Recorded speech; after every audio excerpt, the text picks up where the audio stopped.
Faut-il utiliser des gimmicks ou non? Doit-on les utiliser fréquemment? Est-ce que c'est vraiment essentiel? On répond à toutes ces questions avec l'invité du jour qui est David Montagna, un excellent magicien très expérimenté qui va pouvoir nous donner son avis et on commence tout de suite.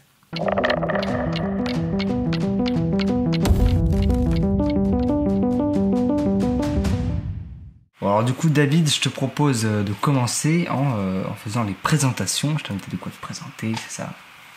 On t'écoute.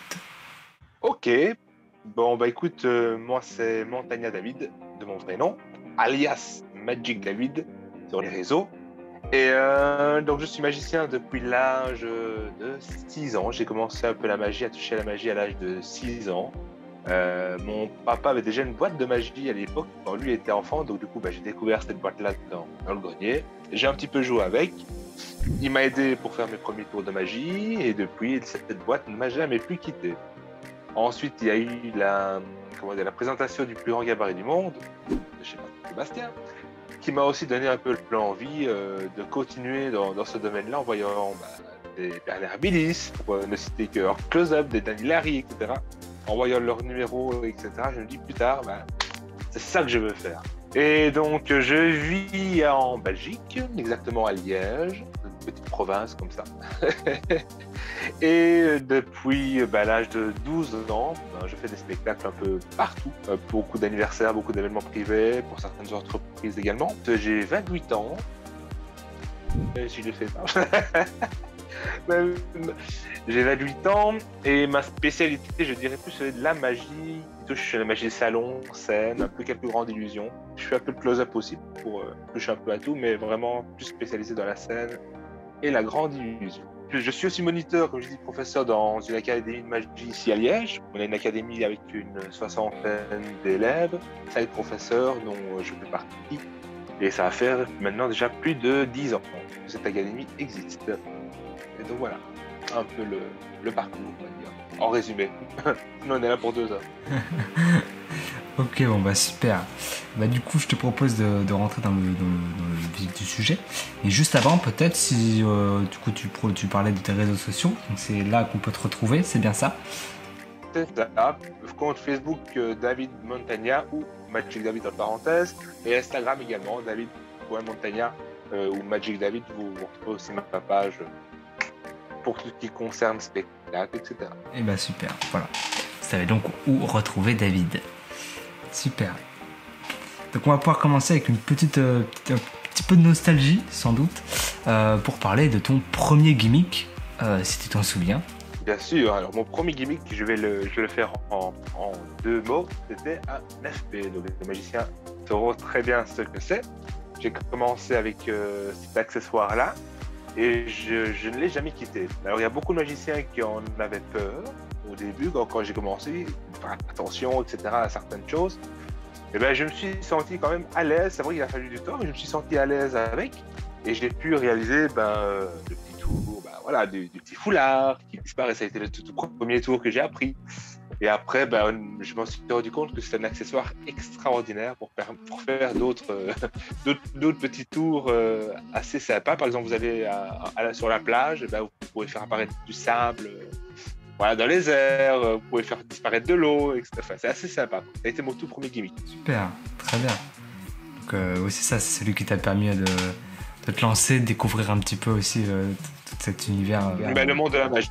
Le monde de la magie. Et il y a certaines manips qu'il faut faire aussi attention, bien sûr, mais ça reste un accessoire vraiment très, très utile en tout cas pour moi. Super, très bien. On peut directement passer du coup à la deuxième question sur l'usage que tu as des gimmicks. Est-ce que tu en utilises régulièrement ou non? Et vu que du coup tu dis que tu fais plus du salon, c'est ça, de salon scène. Donc est-ce que du coup tu utilises ça plutôt fréquemment? Alors dans le salon scène, pas vraiment. Ce sera plus dans le close-up, on va dire. J'en utilise dans ce qui concerne les cartes, des petits accessoires assez sympathiques aussi. Et maintenant, je dis toujours, j'aime en utiliser, mais s'il y a moyen de ne pas en utiliser de trop sur une presta, je préfère.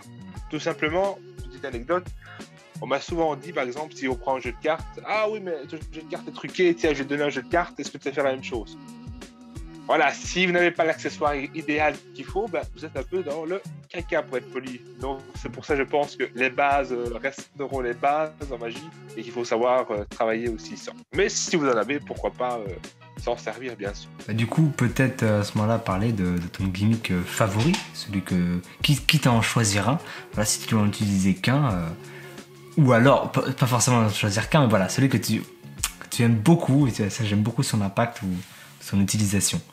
Oh, il y en a pas mal. Ben je resterai toujours sur mon tout premier. Mon tout premier, parce que c'est un gimmick qui a déjà été révélé dans certaines boîtes de magie. On l'a déjà retrouvé dans certaines boîtes aussi. Et du coup, ben, les gens ne m'ont jamais dit « Ah ben, c'est ça ». Une fois qu'on le présente, je pense, assez correctement et assez bien, et qu'on n'en a pas peur, eh bien, ça passe naturellement parce que les gens ne vont jamais s'imaginer que c'est exactement cet accessoire-là, entre guillemets. Donc, c'est mon accessoire que je fais personnellement, moi, à chaque petite stade de close-up.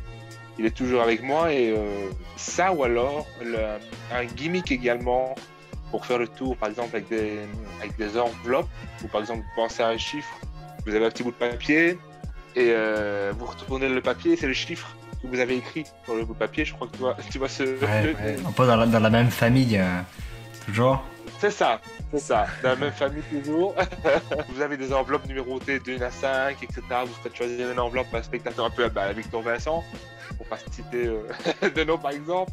Et ben voilà, c'est un des gimmicks aussi que j'utilise assez fréquemment. C'est deux gimmicks, je pense, indispensables quand on commence la magie.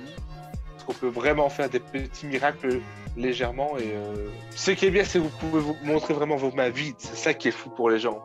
C'est ça qui est incroyable, parce que vous faites comme disparaître des objets, quoi. C'est quand même fort. Donc, et manches courtes surtout. Quand vous êtes en vacances, que je dis vous pas en général, mais quand tu es en vacances et que tu fais un tour pareil, voilà, t'as rien dans les mains, rien dans les manches, et pourtant tout arrive et tu disparais. Bah c'est ça. Bah après c'est très bien parce que du coup tu privilégies, du coup on voit des gimmicks qui permettent de faire un large choix de tours possibles. Et ça c'est pas restreint à un effet qui est quand même très très fort, mais voilà, on va sur un beau panel de possibilités. Il y a un dernier que j'ai acheté, c'était un tour de Michael Châtelain, avec une pièce qui rentre dans un petit pot, notamment. Donc ce tour-là en question, bah, c'est un tour que je fais maintenant assez souvent aussi. Et voilà, ça nécessite bien sûr des gimmicks, etc. Donc c'est vraiment assez sympathique et que les gens ne voient rien parce qu'ils peuvent tout examiner à la fin. Et c'est ça qui est encore mieux. C'est ça que quand tu en utilises un, par exemple, et que tu peux après au final donner tout à examiner, et bien voilà, t'es tranquille et ça passe inaperçu pour moi. Et c'est ça qui est encore meilleur. Voilà, donc si tu devais donner du coup ton avis sur les gimmicks, c'est ça. Globalement, si tu joignais un peu le tout, tu résumais un peu du coup ta pensée. Alors, ma pensée sur les gimmicks, je dirais oui, il en faut aussi pour moi. Maintenant, encore une fois, si vous savez faire sans, c'est pas mal aussi. Je pense qu'il faut savoir faire un peu des deux, voilà.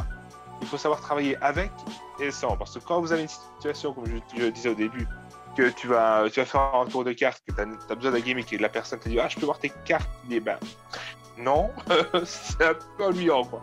C'est vraiment un peu ennuyant. Bien sûr, après, il y a toujours des phrases et des répliques à dire aux personnes, voilà, pour les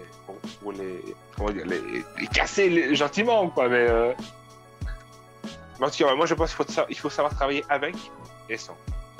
Oui. Si tu en as, c'est top. Et si tu en as pas, lors d'une soirée, on te donne un jeu de cartes. Pour moi, tu vas être capable de te débrouiller avec un jeu de cartes emprunté du public. D'accord, donc tu conseillerais par exemple, un débutant, pas forcément du coup de gimmick, plutôt privilégié. Si. D'abord, prévoir, je veux dire, tout ce qui est la base, vraiment la base, sans. Par exemple, avec des cartes, tu peux faire, tu sais, avec un jeu de cartes, tu fais plus de 2500 tours, au moins plus, sans avoir besoin de gimmick.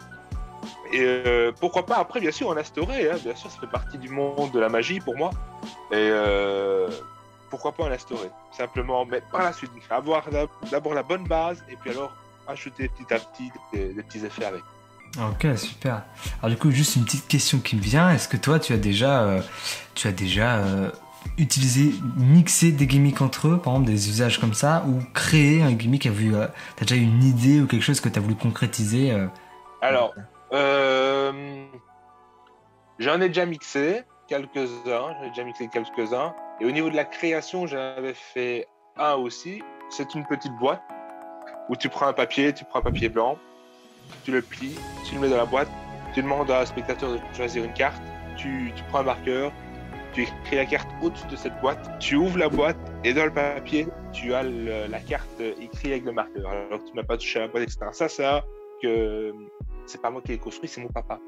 Il est un petit peu bricoleur. Et comme moi je suis pas bricoleur, eh bien, ça aide. Ça aide aussi. Donc, ça aide aussi.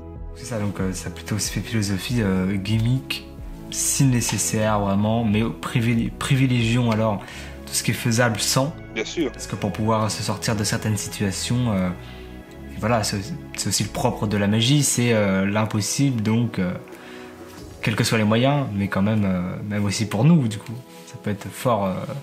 Parce que tu as des effets qui sont juste à tuer, magnifiques, avec des gimmicks. On doit te le dire, parce que si tu les avais pas, tu n'aurais pas pu faire cet effet-là. Mais il en faut, parce que tu as des effets monstrueux, et heureusement que ça existe aussi. Donc, mais voilà, privilégier d'abord la base, et puis instaurer des petits gimmicks comme ça, petit à petit. Et super, en tout cas, merci beaucoup, David. Avec plaisir, avec grand plaisir. Merci à toi de l'invitation. Super, c'est top. Et voilà, c'est déjà la fin de cette vidéo, j'espère qu'elle t'aura plu. Si c'est le cas, n'hésite pas à liker la vidéo ou à me le dire dans les commentaires. Merci encore une fois à David d'avoir accepté l'invitation. Et sinon, on se retrouve très très vite pour une prochaine vidéo. C'était Neuf de Pique. Peace.